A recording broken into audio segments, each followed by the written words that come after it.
Today we're going to repot a birds of paradise I just got. First, I'm going to protect my wood floors by laying out some trash bags and getting my pot ready. Then I lean the plant over and I'm going to start trying to break up these roots a little bit, but they were very, very tight and extremely root bound. So I got out my clippers and I had to cut the plant free.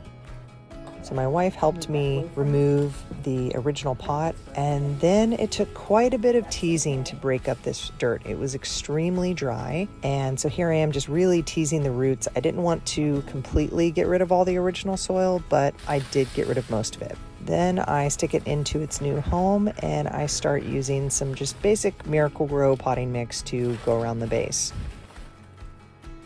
I'm then cleaning up the mess that I made. I got this cool new leaf shine from Miracle-Gro. I've never used this before, but I saw it for sale at Lowe's and I figured why not. And these leaves were filthy. They were covered in nursery dust, and this leaf shine really brought these leaves back to their original shine and luster. I was really happy with the results of this leaf shine product.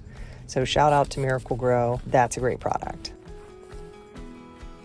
I took my time cleaning the leaves, sometimes supporting the back of them as I was wiping them down just to make sure I didn't break them.